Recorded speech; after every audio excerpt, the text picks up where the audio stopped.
Natakda na po natin ang actual na petsa.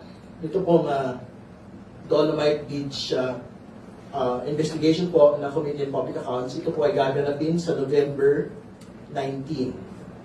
So, Wednesday po ito. No? So, ipapadala po yung mga invitasyon sa lahat po naman na pagkita po natin yung mga opisina.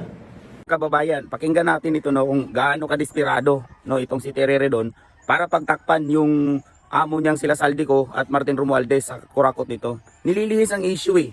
No, nililihis. Pumunta na naman yun sa Dolomite. Pakinggan natin. Kabulastugan itong taong to. I think papabagin ko tayo ng invitasyon sa Department of Budget and Management kung ano ba yung aktual na estado nito po mga proyekto na ito. Kasi nakita ko namin yung mga ilan sa mga DPWH documents. Hindi ko lang mahanap kung nasaang line item. Yung pong Manila Bay Rehabilitation Program. O ito po ba ay nasa DNR o ito po ba ay nasa DPWH? Or basically, binigay ng DNR to DPWH for implementation. At ano yung taon na nailagay po itong proyekto pong ito sa ating pong national budget? Kasi yung mga DPWH document na hawak ko po ay 2019. So, ibig sabihin, supposedly, nasa line item na po ng 2019 General Appropriations Act. Ito po ang Manila Bay Rehabilitation Beach Nourishment Project na 398 million yung pong approved budget cost.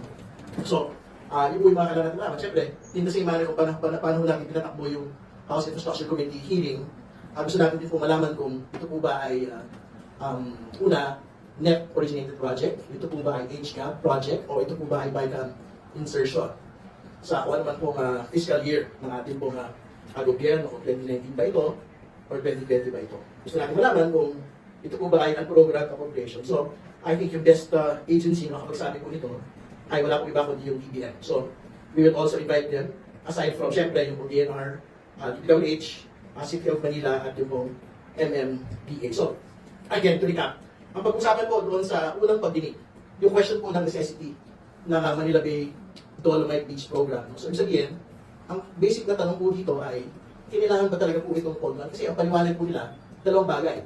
Una, yung po Supreme Court continuing mandamus for the rehabilitation of Manila Bay. Binabanggit po nila ito.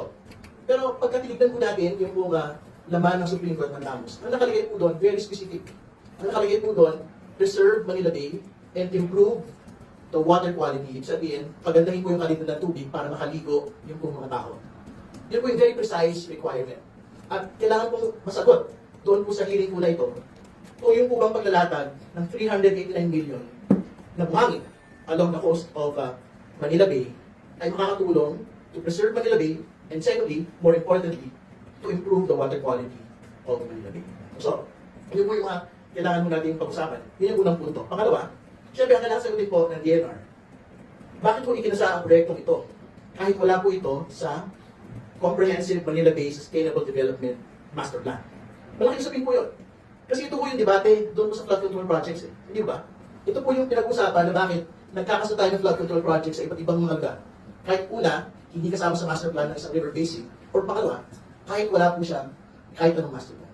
So, this is basically coming from the wisdom that we have gathered from the House Infrastructure Committee hearings, the Senate Durable Committee hearings, and the ICI proceedings. So, this will be the same standard that we will apply on the questions relating to Manila Bay. Kasi hindi ko talaga pwede. Di ba? Kasi basically po yung master plan for Manila Bay, very precise yung lamang po nun, based on the requirements of the Supreme Court continuing mandamus, which is basically preserve Manila Bay and improve the water quality of the bay.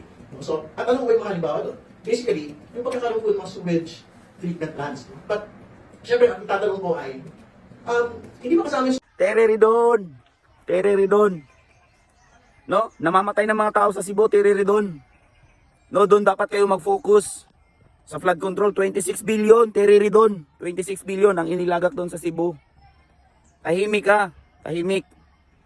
No, laki-laki ng butas ng ilong mo, hindi mo maamoy. Yung Dolomite, wala namang di ba? May namatay ba diyan? May binaha ba? Wala. Mas nakatulong pa nga yan sa mental health ng mga tao kasi mayroon silang makakagala sila diyan. No, makaka-picnic sila diyan. Kahit papaano, no, kahit punong-puno na ng basura ang Manila, no, mayroong isang lugar kung saan makakapag-relax naman sila. Tapos ngayon, diyan ka nakapokus sa Dolomite. trilyon yung ano, trilyon yung winalanghihang budget nila Romualdez at Saldico at ni Marcos, tapos dyan ka nakatutok. No, halata eh, halatang halata. No? Siyempre hindi mo maamin, tinanggal ka ni Digong noon eh. Kasi corrupt ka rin. No? Commissioner ka, ikaw yung chairman ng ano, yung para sa Urban Poor, tapos ikaw yung nagbibiyahe. No, junket, yung mga junket mo. Nakailang biyahe ka. Mas marami pa daw yung biyahe mo sa abroad kaysa sa pagtulong mo doon sa mga mahihirap. Tirere doon. Apakalabo mo. Laki-laki ng butas ng ilong mo, hindi mo ayaw mong amuyin yung mga ano. Nasa ilong mo na eh. Nasa ilong mo na. Pangina naman men. Panginang gobyerno to.